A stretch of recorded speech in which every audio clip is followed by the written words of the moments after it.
बृजेंद्र सिंह की सद्भाव यात्रा उस जिले के अंदर एंट्री कर गई है जो उनके लिहाज से बेहद सेंसिटिव माना जाता है, बेहद कमज़ोर माना जाता है, जो भूपेंद्र हुड्डा का पूर्वगढ़ माना जाता है।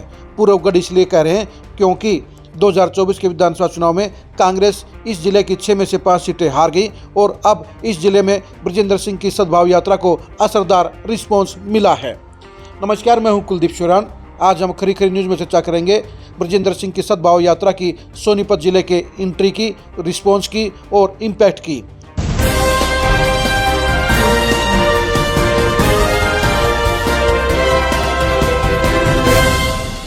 सोनीपत जिला भूपेंद्र हुड्डा का सबसे असरदार रसूख वाला एरिया माना जाता है, जहां उनका पिछले 20 साल से दबदबा भी रहा है। लेकिन 2024 के चुनाव के बाद उनके गढ़ के ऊपर, उनकी पकड़ के ऊपर सवालिया निशान उठे हैं, क्योंकि उनकी अगुवाई में कांग्रेस यहां पर 6 में से 5 सीटें हार गई है। अगर कांग्रेस यहां 6 में से 6 सीटें जीत जाती तो कांग्रेस की सरकार भी बन जाती, यानी भूपेंद्र हुड्डा के अपने गढ़ के नेगेटिव और बेहद खराब रिजल्ट के चलते ही कांग्रेस की सरकार नहीं बन पाई। अब भूपेंद्र हुड्डा के असर वाले इस इलाके में बृजेंद्र सिंह की यात्रा की एंट्री हो गई है। बृजेंद्र सिंह की सद्भाव यात्रा की एंट्री गन्नौर हलके में हुई है और गन्नौर हलके में उनकी यात्रा को सुपरहिट बनाने का काम किया पूर्व स्पीकर कुलदीप शर्मा ने। कुलदीप शर्मा कभी भूपेंद्र हुड्डा के राइट हैंड हुआ करते थे, लेकिन अब दोस्ती में बिगाड़ आ गया है और कुलदीप शर्मा अब एसबी के तिगड़ी का हिस्सा बन गए हैं। कुलदीप शर्मा ने कल और आज अपने विधानसभा क्षेत्र में इस यात्रा को जोरदार रिस्पॉन्स दिलाने का काम किया।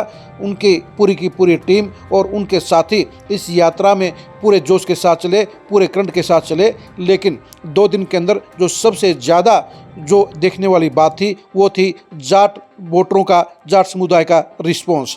वैसे तो चौधरी छोटू राम सोनीपत जिले में एक बड़ा मसीहा का रुतबा रखते हैं, उनके प्रति जाट समुदाय में बड़ी श्रद्धा है और वही श्रद्धा बृजेंद्र सिंह और वीरेंद्र सिंह की यात्रा में साफ तौर पर नजर आई।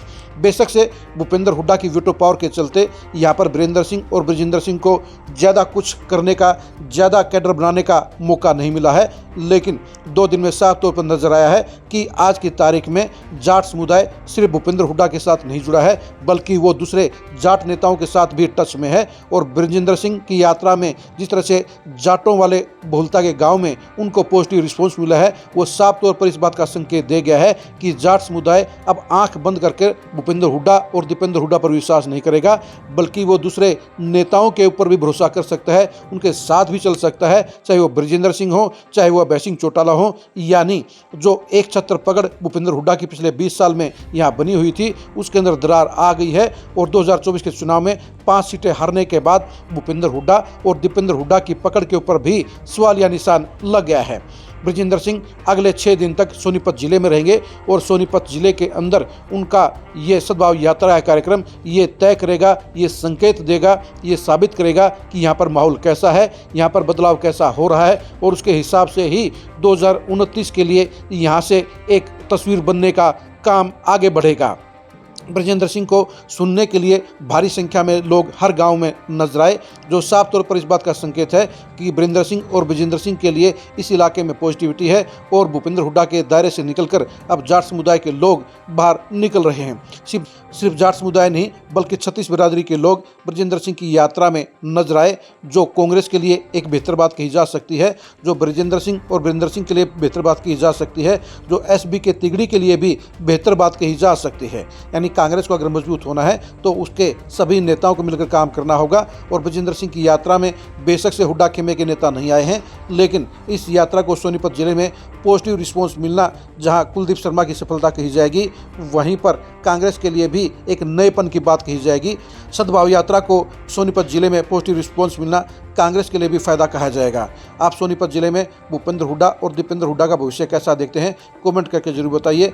सोनीपत जिले में कांग्रेस की मजबूती के लिए क्या बृजेंद्र सिंह और वीरेंद्र सिंह एक बड़ी भूमिका निभा सकते हैं, इसके बारे में भी कमेंट करके जरूर बताइए। सोनीपत जिले की पॉलिटिक्स की 2026 में तस्वीर को जानने के लिए आप लगातार खरी खरी न्यूज़ के साथ बने रहिए। आप हमारे फेसबुक पेज को फॉलो कीजिए, आप हमारे यूट्यूब चैनल को सब्सक्राइब कीजिए। नमस्कार।